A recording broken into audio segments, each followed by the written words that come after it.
I'm Rebecca, 32 years old, and I never thought my engagement night would end with my own father's fist connecting with my face. The room fell silent as I collapsed against the decorated table, my $8,000 engagement ring catching blood from my split lip. All because I refused to hand over the $100,000 I'd saved for 10 years to my unemployed brother. As I stood up, wiping crimson from my chin, everyone watched in horror. Before I continue this story, tell me where you're watching from, and hit that subscribe button if you've ever had to stand up to family who tried to control your life. Looking back, I should have seen it coming.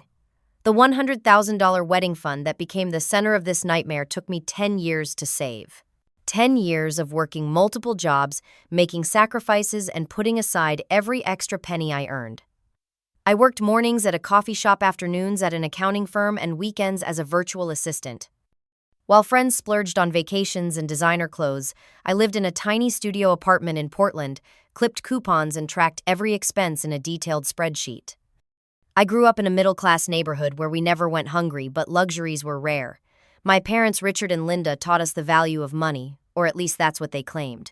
The truth was, those lessons only seemed to apply to me. My brother Trevor received very different treatment. When I met James 3 years ago, I was immediately drawn to his kindness and humility. Despite coming from a wealthy family with connections throughout the Pacific Northwest, he drove a sensible car and lived in a modest condo. On our third date, he confessed that many women lost interest once they realized he wasn't flaunting his family's wealth. I fell even harder for him when he expressed admiration for my financial independence. "I love that you're building something on your own," he told me over dinner one night. "Most people just want what they can get from others." Throughout my childhood, the contrast between how my parents treated Trevor and me was striking. When Trevor wanted a car at 16, Dad bought him a brand new Ford. When I turned 16, I was told to save up for my own. When Trevor wanted to attend an expensive private college, my parents remortgaged the house. When it was my turn for college, I got student loans and worked part-time. "Your brother needs more support," Mom would say whenever I questioned the disparity. "He's not as naturally capable as you are." Trevor's pattern of financial irresponsibility was well established by the time he hit 20. His first business venture, a mobile car detailing service, failed within 6 months after he spent most of the startup money Dad gave him on a weekend trip to Las Vegas with friends. His second attempt, a sports memorabilia shop, lasted slightly longer before closing, due to Trevor's tendency to give massive discounts to people he wanted to impress. Through it all, Dad continued bailing him out. When Trevor racked up $20,000 in credit card debt, Dad paid it off. When Trevor totaled his car while driving after drinking, Dad bought him another. When Trevor's gambling habit led to threats from a loan shark, Dad handled it quietly. Meanwhile, I worked through college, graduated with honors, found an entry-level corporate job, and systematically paid off my student loans. Not once did I ask my parents for financial help, though they never offered anyway.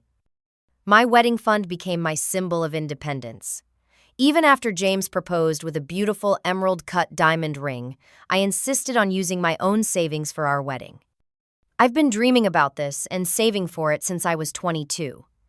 I explained to James when he offered to cover the costs. "This is something I need to do for myself." James understood and respected my decision, another reason I knew he was the right partner for me. The engagement announcement came 6 months ago. We planned a summer wedding at a historic estate overlooking the Columbia River. My wedding fund would cover everything from the venue to the honeymoon in Hawaii. I had it all mapped out in a budget that I refined over the years as my savings grew. 2 weeks before our engagement party, Trevor's latest business failure made local news.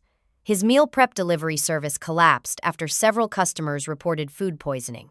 He faced lawsuits, supplier bills, and the remnants of a small business loan Dad had co-signed. The pressure began subtly. Mom called asking if I had extra money to help family. Dad mentioned Trevor's situation during Sunday dinner, eyeing me meaningfully. Trevor himself sent texts about being at the end of his rope and needing family more than ever. I sympathized but held firm. The wedding fund was non-negotiable. It represented not just my special day but a decade of discipline and dreams. Little did I know how that stance would transform my engagement party into a nightmare none of us would ever forget. The engagement party was held at Riverview Gardens, an upscale restaurant with a private garden terrace overlooking the city. James had selected it for its elegant atmosphere and spectacular sunset views. Crystal chandeliers cast a warm glow over white linen tablecloths. Arrangements of pale pink roses and white lilies adorned each table. A string quartet played softly in the corner. Everything was perfect exactly as I had imagined during those long shifts working toward this moment. As guests began arriving, I stood beside James in a champagne-colored cocktail dress, greeting everyone with what I hoped was a convincing smile. Despite the beautiful setting, a knot of anxiety tightened in my stomach. I kept wondering when my family would arrive and whether they would finally just this once be genuinely happy for me. "You look stunning," James whispered, squeezing my hand. "Try to enjoy this. You deserve it." My best friend Alicia arrived early, her red hair styled in an elegant updo, wearing a navy blue dress that complemented her pale skin. "This place is incredible," she gushed, hugging me tightly. "I am so proud of you, Becca. After everything you've worked for, you deserve all this and more." Alicia knew better than anyone what this night meant to me. She had witnessed my penny pinching the weekends I spent working instead of socializing the small apartment I refused to upgrade even when I could afford better. She understood that this engagement party represented not just love, but personal victory. James's brother Marcus arrived next with his wife Sophia. Unlike Trevor, Marcus had always been supportive of our relationship, treating me like family from our first meeting. The future Mrs. Thompson Marcus greeted me with a warm hug. "James finally managed to do something right by finding you." James's parents, Robert and Elizabeth Thompson, arrived looking every bit the successful couple they were.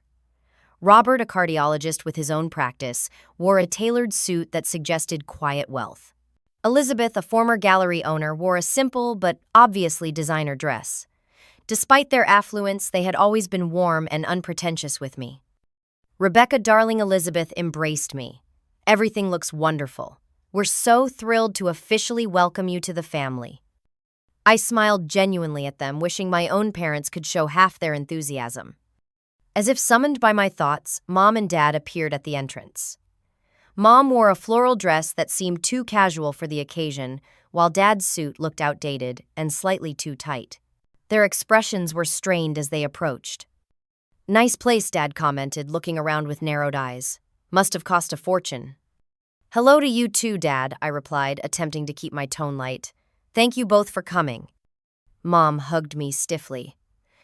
"It's very fancy," she said, her voice conveying more criticism than compliment.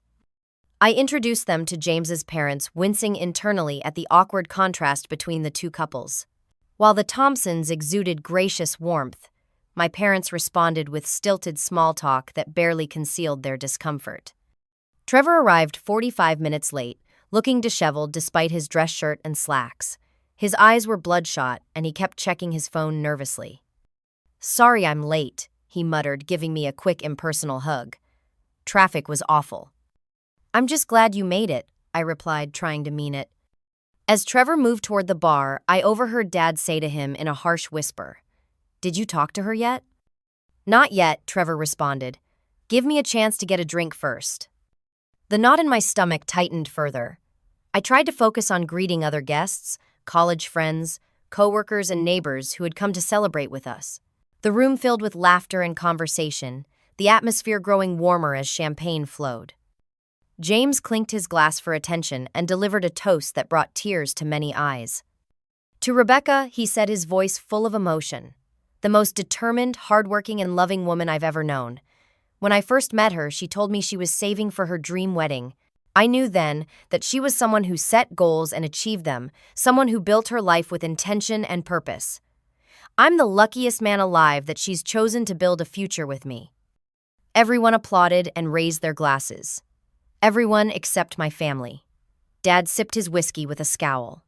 Mom smiled tightly. Trevor stared at me with unmistakable resentment. As the photographer gathered groups for pictures, I noticed Trevor watching me, his expression darkening each time someone congratulated me. When the photographer asked for a family photo, Trevor positioned himself far from me, barely smiling for the camera. The evening should have been one of the happiest of my life. Instead, with each passing hour, the tension radiating from my family grew more palpable, casting a shadow over what should have been a perfect celebration. I was returning from the restroom when Trevor appeared suddenly in the hallway, blocking my path. The distant sounds of laughter and music from the party made the isolation of the moment more pronounced. "We need to talk," he said, his voice low and intense, privately. I glanced back toward the party, reluctant to engage in whatever this was about to be. "Can it wait? There are guests I haven't greeted yet." "No, it cannot wait," Trevor insisted gently but firmly, guiding me toward a small sitting area off the main hallway. Once we were seated, he leaned forward, elbows on knees, hands clasped together. "Becca, I would not ask if I wasn't desperate," he began, his voice cracking with what seemed like genuine emotion. "The business is completely under. I owe suppliers over $40,000. The lawsuits from the food poisoning cases could bankrupt me for life. I might even face criminal charges for negligence." I felt a wave of sympathy despite myself. "I'm really sorry you're going through this, Trevor. It sounds awful." "Remember when we were kids?" he continued, his eyes taking on a distant look. "Remember how I let you have the top bunk even though I was older? How I gave you my dessert when you were sad about not making the volleyball team? I've always tried to be there for you, Becca." The manipulation was so transparent it almost made me laugh. Trevor had indeed given me the top bunk after breaking the ladder, so I struggled to climb up each night. And the dessert incident, he had already eaten his own and then felt guilty when I cried. "Trevor, I sympathize with your situation, I really do," I said carefully. "But my wedding fund isn't the solution to your problems." His expression hardened instantly. "It's just money, Rebecca. You can always save more. James is loaded anyway. His family could pay for 10 weddings. "That's not the point," I replied, feeling anger rise. "I've worked for 10 years to save that money. It represents thousands of hours of my life, and James's family's money is irrelevant. This is about my independence." Trevor's face flushed. "Independence? While I'm facing financial ruin, that's pretty selfish, sis."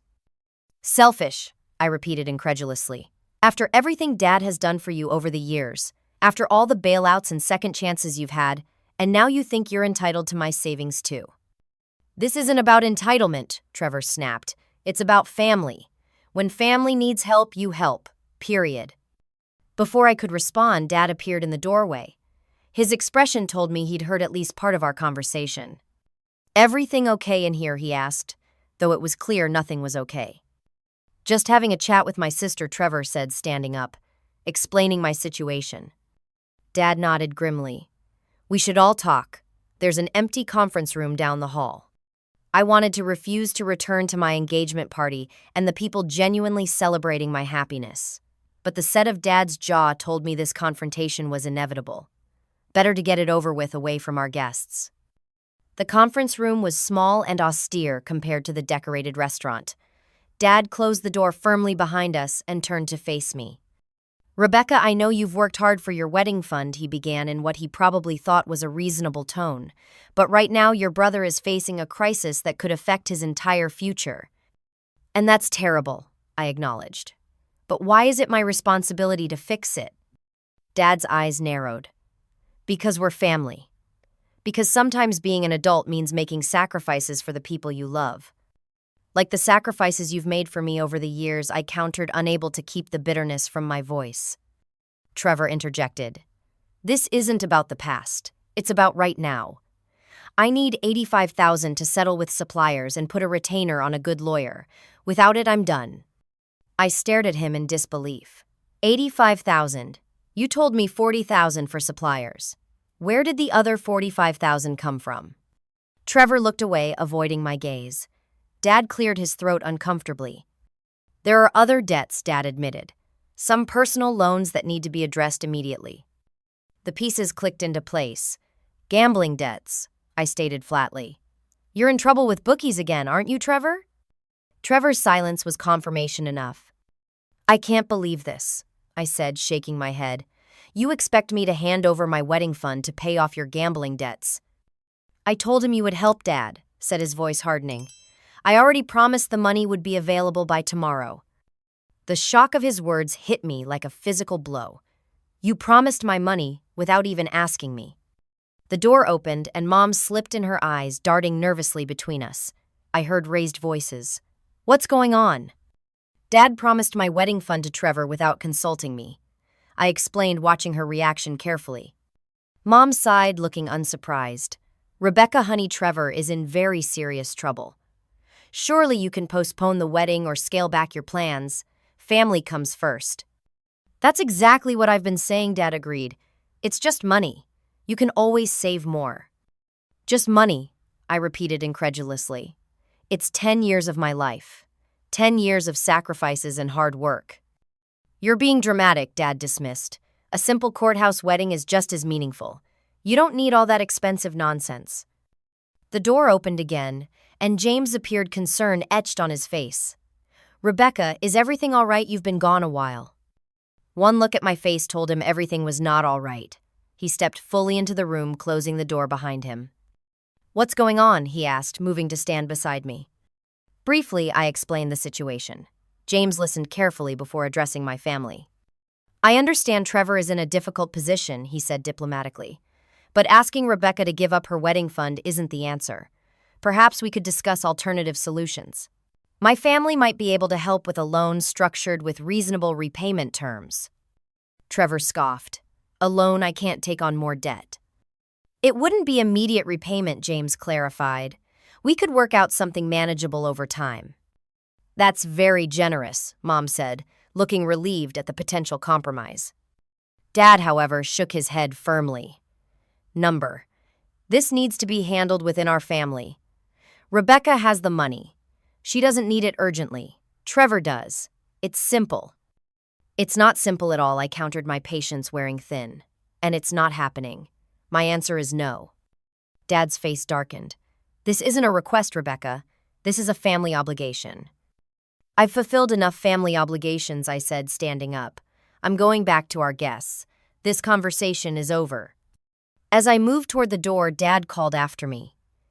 If you walk out now, you'll regret it. I paused, looking back at him. Is that a threat? It's a promise, he replied coldly. Taking James's hand, I left the room, my heart pounding. As we returned to the party, I could feel the eyes of several guests tracking our re-entry, curious about our extended absence. I plastered on a smile that felt brittle, determined not to let my family's demands ruin the entire evening. James squeezed my hand. Are you okay? No, I admitted quietly. But I will be. The next hour passed in a blur of forced smiles and shallow conversations. I moved from guest to guest, accepting congratulations and discussing wedding plans as if nothing was wrong. But the tension in the room was palpable as my family returned from our private confrontation. Dad headed straight for the bar, ordering a double whiskey and downing it quickly before requesting another. Trevor found a corner where he began speaking intensely to my aunt and uncle, gesturing dramatically with obvious distress. From their concerned expressions and occasional glances my way, I knew exactly what narrative he was spinning. Your cousin Trevor is having such a difficult time, my great-aunt Martha commented when I greeted her. Such a shame about his business. Family should stick together during hard times. Don't you think? I smiled tightly. Yes, family is important. Would you like more champagne? Across the room, James's mother Elizabeth approached me with concern in her eyes. Is everything all right, dear? There seems to be some tension. Just a small family disagreement, I assured her, not wanting to air our dirty laundry. Nothing to worry about. Elizabeth patted my arm gently. Well, if you need anything at all, Robert and I are here for you. We consider you family already. Her kindness nearly brought tears to my eyes. Thank you. That means more than you know. As the photographer gathered everyone for group photos, Dad positioned himself directly behind me, his breath heavy with alcohol. Last chance to do the right thing, he muttered just loud enough for me to hear. This can all go away if you just agree. I stared straight ahead, maintaining my smile for the camera. Not happening, Dad. The flash went off, capturing what would appear to outsiders as a happy family moment. Trevor became increasingly theatrical as the evening progressed. When his phone rang, he answered it loudly near a group of guests. Yes, I understand the deadline, he said, his voice carrying unnecessarily. No, please don't do that. I'm trying to secure the funds. Yes, I know what happens if I don't pay. He ended the call with a dramatic sigh, making sure several people overheard. A cousin approached him sympathetically, and I watched as Trevor launched into what appeared to be a detailed explanation of his troubles. Alicia found me by the dessert table, her expression concerned. "What's going on with your family?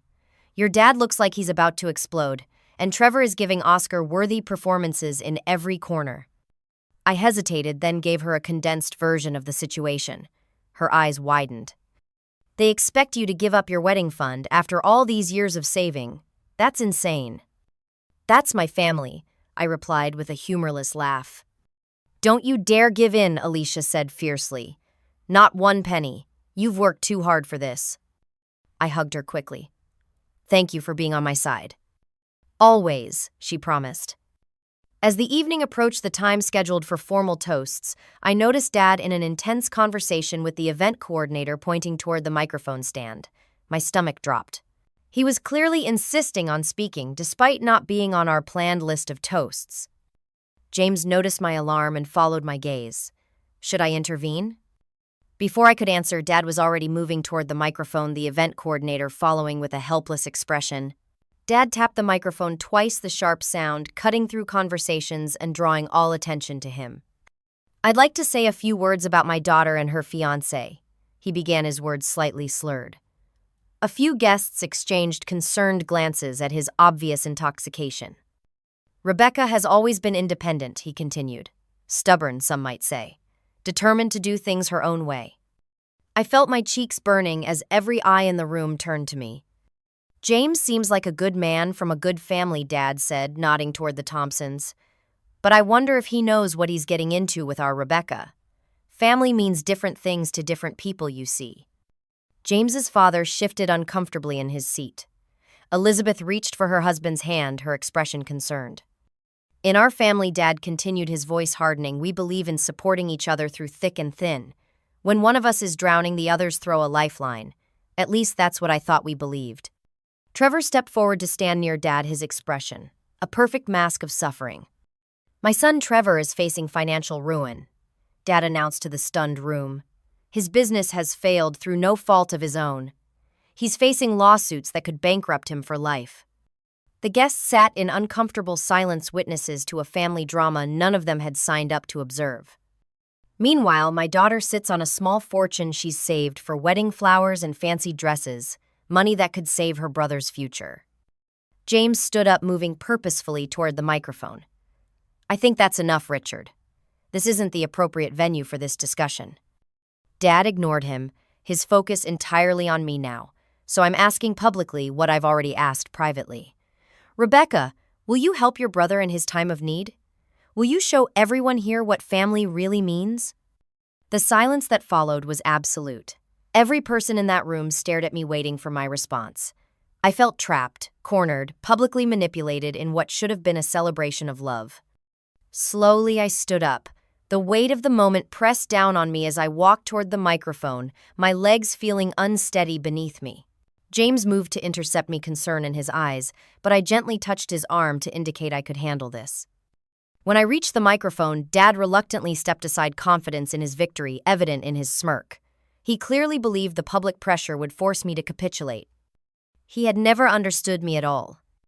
I took the microphone, my hand trembling slightly, but my resolve firm. The room remained silent, every guest frozen in uncomfortable anticipation. I took a deep breath and looked directly at my father. "Thank you for bringing this private family matter to everyone's attention, Dad." I began, my voice steadier than I felt. "Since you've opened this door, I'll walk through it." Dad's smug expression faltered slightly. "Yes, I have saved $100,000 for my wedding. I started saving when I was 22 years old, working multiple jobs, living below my means, sacrificing for a decade to create the celebration I've always dreamed of." I turned slightly to address the entire room. What my father failed to mention is that Trevor's business failed because of mismanagement. The food poisoning cases happened after he cut corners on refrigeration equipment. This is his fourth failed business venture after the car detailing service, where he spent the startup money in Vegas, the sports memorabilia shop he ran into the ground, and the food truck he abandoned after 3 months. Trevor's face reddened. "That's not fair," he protested. "What's not fair," I continued, "is expecting me to sacrifice 10 years of hard work to bail out irresponsibility. What's not fair is announcing to our friends and family that my wedding dreams matter less than my brother's mistakes. Dad stepped forward, reaching for the microphone. That's enough, Rebecca. I held firm. No, it's not enough. You started this public conversation, and I'm going to finish it. I turned back to our guests. I love my brother, and I wish him the best in resolving his current difficulties. But I will not give up my wedding fund. Not one penny of it. A few guests nodded in support. Alicia gave me a subtle thumbs up from her table. My answer is no, I stated firmly, looking directly at my father. I will not give Trevor my money. I suggest we end this uncomfortable public discussion and return to celebrating the engagement as planned. I handed the microphone to the event coordinator and turned to walk back to my seat. Before I could take 2 steps, Dad grabbed my arm, his fingers digging painfully into my skin. You selfish, ungrateful brat, he hissed, his face inches from mine. After everything we've done for you. I pulled my arm free. What exactly have you done for me, Dad? Name one time you supported me the way you've supported Trevor. Trevor stepped forward. This isn't about the past. This is about now. I need help now. You've always needed help, I replied. And you've always gotten it from Dad, from Mom, from everyone except me. Maybe it's time you helped yourself for once. James and his father approached cautiously, clearly concerned by the escalating tension. Sir Robert Thompson said calmly to my father, I think we should all take a moment to cool down. This is meant to be a celebration. Dad ignored him, his attention fixed entirely on me. Last chance, Rebecca. Are you going to help your brother or not? I've already answered that question, I replied. The answer is no. What happened next occurred so quickly that later different guests would recall it differently. Dad's face contorted with rage. He lunged forward, his right hand swinging upward in what some would later describe as a slap, but what I felt as a closed fist connecting with my cheekbone and the corner of my mouth. The force knocked me backward into the gift table. Champagne flutes toppled and shattered. A vase of flowers crashed to the floor. I tasted blood, metallic and warm, as it pooled from my split lip. A collective gasp rose from the guests. Mom screamed. Alicia shouted something I couldn't make out through the ringing in my ears. James and his father moved quickly, restraining my father, whose rage seemed to have instantly transformed to shock at his own actions. You hit me, I said, my voice sounding distant to my own ears. You actually hit me. Blood dripped onto my champagne-colored dress, bright crimson staining the delicate fabric. The room had fallen completely silent, the kind of horrified, stunned silence that follows an unthinkable act. Trevor stood frozen, his expression revealing his own shock. Whatever he had expected from this confrontation, it clearly wasn't physical violence. Mom rushed forward, napkin in hand. Oh my God, Rebecca, your face. Let me help you. I raised my hand to stop her approach. Don't touch me. Slowly, I pushed myself upright, refusing assistance from anyone. With as much dignity as I could muster, I reached for a clean napkin from the table and carefully wiped the blood from my chin and mouth. The white napkin came away stained red, a visual testament to what had just occurred. James moved to my side, his face pale with concern and barely contained fury. We need to call the police, he said quietly. Not yet, I replied, my voice low but clear. I have something to say first. The entire room watched as I straightened my shoulders and turned to face my father, who was still being restrained by James's father and the restaurant manager who had rushed in at the commotion. Blood continued to trickle from my lip, but I made no further move to wipe it away. Let everyone see exactly what family obligation had cost me this night.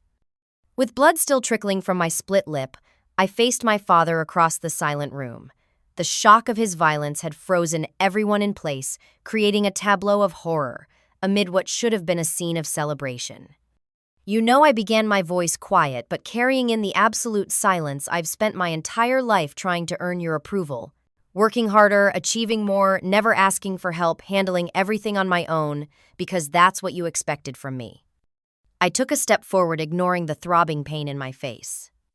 Meanwhile, Trevor could fail repeatedly, make endless mistakes, and you'd be there with your checkbook open and excuses ready. I never understood why I had to earn every scrap of support while he received it unconditionally. Trevor shifted uncomfortably, avoiding eye contact with everyone in the room. But tonight has clarified everything. I continued.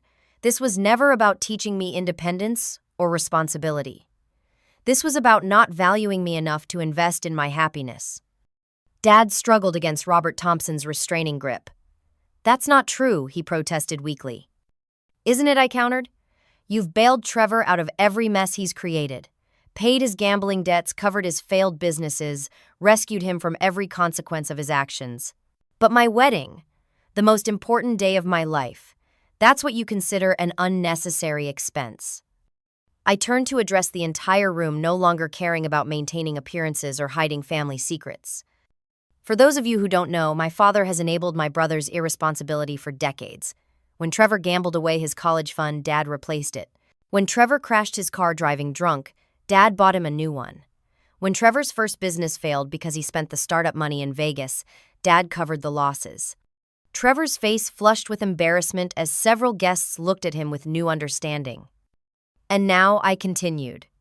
Dad expects me to give up my wedding fund money I spent 10 years saving to bail Trevor out yet again.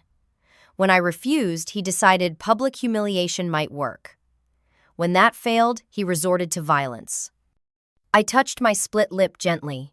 This is what standing up for myself cost me tonight. But you know what? It was worth it. Mom stepped forward, her hands trembling. Rebecca, please, your father didn't mean to hurt you. He just lost his temper. Don't make excuses for him, I said, my voice hardening. You've been doing that my entire life, and look where it's gotten us. For the first time, I saw something shift in my mother's expression, a flicker of recognition, perhaps even shame.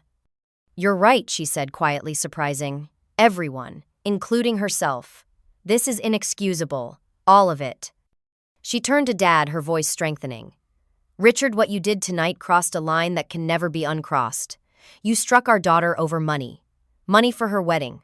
I've supported you through a lot, but not this. Never this. Dad's anger seemed to deflate, replaced by dawning comprehension of what he had done.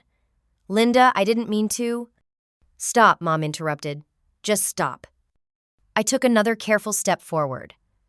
I want to be very clear about what happens next. I will not be giving Trevor my wedding fund, not $1 of it. Furthermore, I will be making significant changes to our wedding plans. James moved to stand beside me, his support silent but unmistakable. The family tables we planned, I continued. Those are now reserved for friends who have actually supported us. Dad, Mom, Trevor, you're no longer welcome at our wedding. I won't have people who tried to derail my happiness pretend to celebrate it. Dad's face darkened again.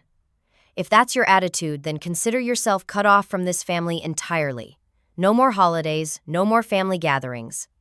You're choosing money over blood. I laughed, a sound devoid of humor. I'm choosing self-respect over abuse. I'm choosing boundaries over manipulation. I'm choosing my future husband who respects me over my past family who clearly doesn't das.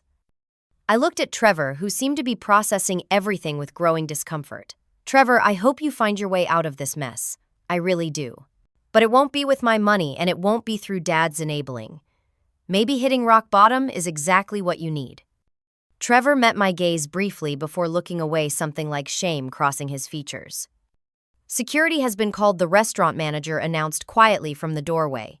They'll be here momentarily. Dad pulled himself free from Robert's loosened grip. I'm leaving. I don't need to be escorted out like a criminal.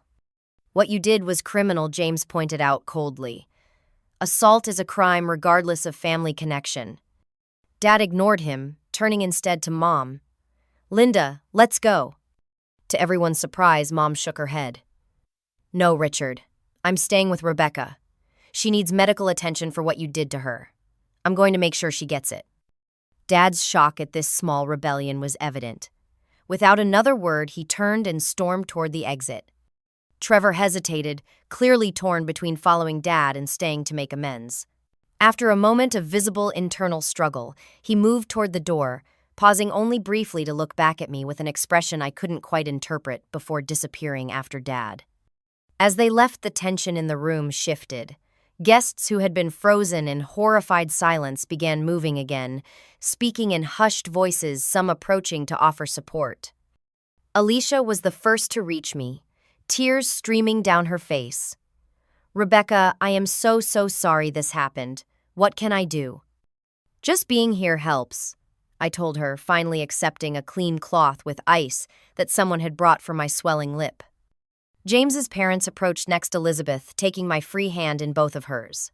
Rebecca, dear, we want you to know that we consider you family now more than ever. Whatever you need, we're here. One by one, friends and extended family members came forward with words of support and comfort. People I hadn't expected to understand completely surprised me with their unwavering backing. I've watched how your father treated you for years, my Aunt Susan said quietly. I should have said something long ago. I'm saying it now. You did the right thing standing up to him. As the initial shock subsided, the engagement party transformed into something unexpected. Not the celebration we had planned, but a powerful affirmation of chosen family and true support. Despite my injured face and stained dress, despite the dramatic confrontation and public airing of family dysfunction, I felt a weight lifting that I hadn't even realized I'd been carrying all these years. James gently placed his arm around my shoulders. Do you want to end the party? We can ask everyone to leave if you need space. I looked around at the people who remained, those who had witnessed my humiliation and pain but chosen to stay and offer support rather than slink away from the uncomfortable scene. No, I decided. These people chose us. Let's choose to celebrate with them despite everything.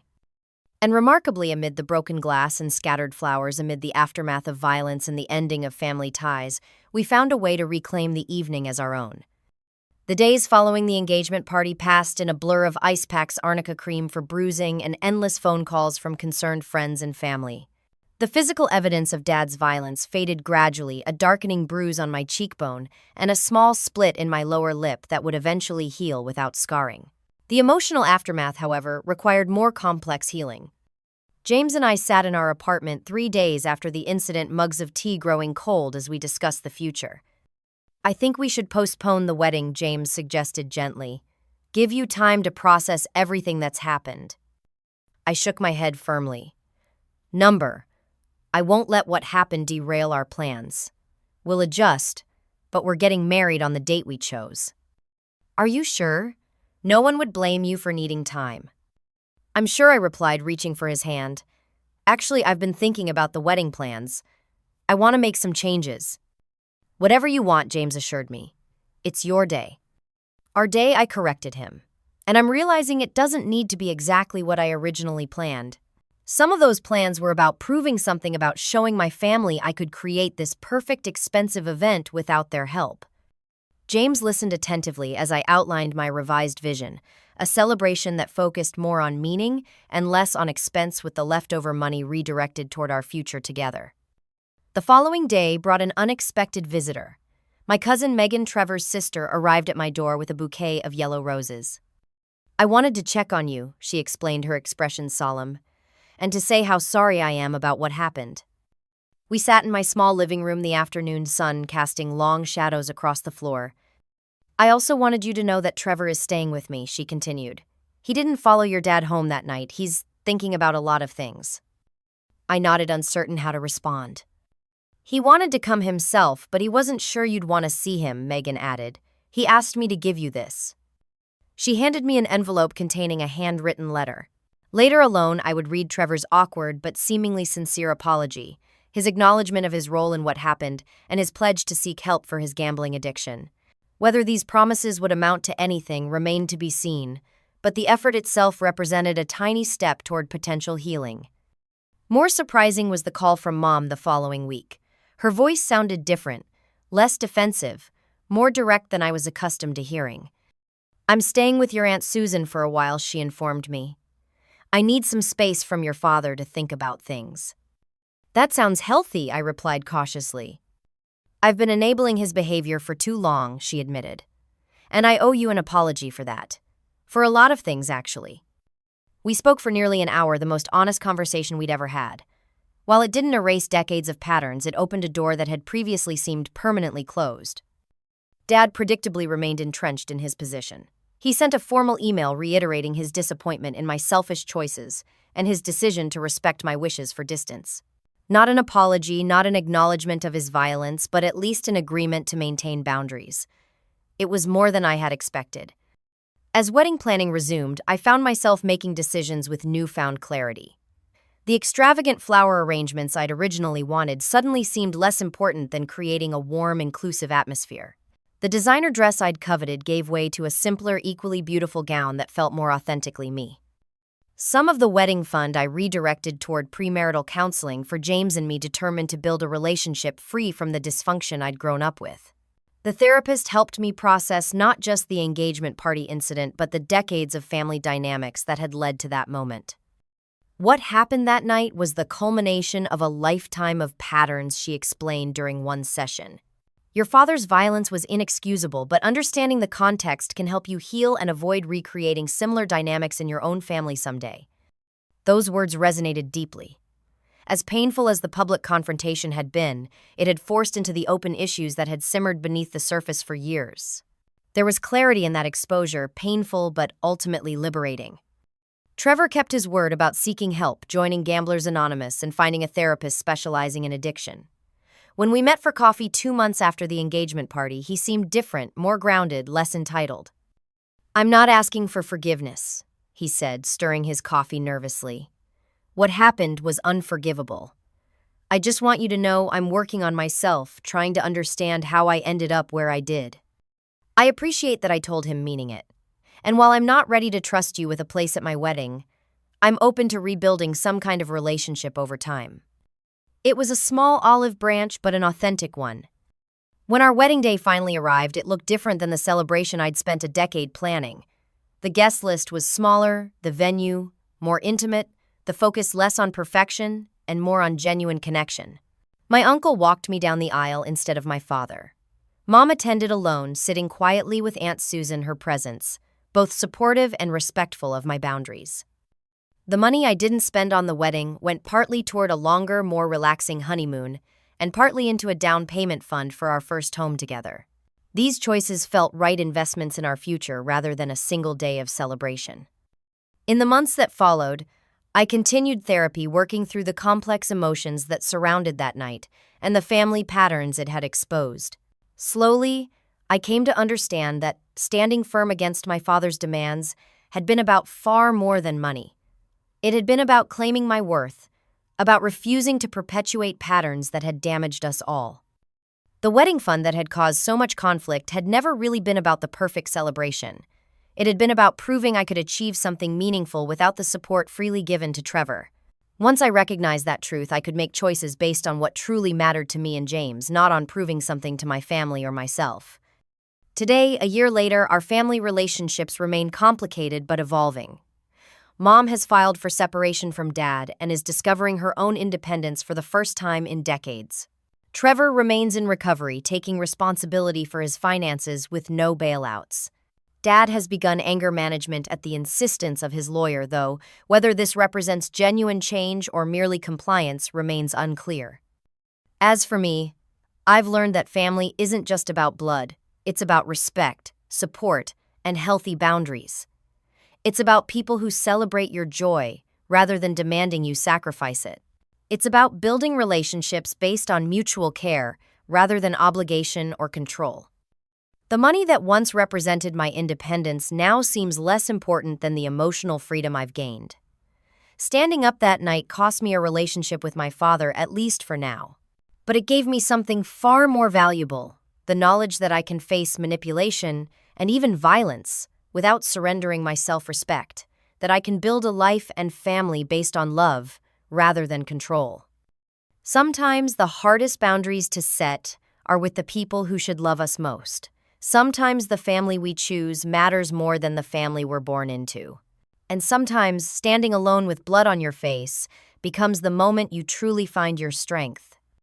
Have you ever had to set difficult boundaries with family members who couldn't respect your choices? I'd love to hear your experiences in the comments below. Remember that protecting your peace isn't selfish, it's necessary. If this story resonated with you, please like and subscribe to hear more stories of finding strength in difficult situations. Share this video with someone who might need to hear that it's okay to stand up for themselves even when it's painful. Thank you for listening to my story, and remember, your worth isn't determined by those who fail to see it.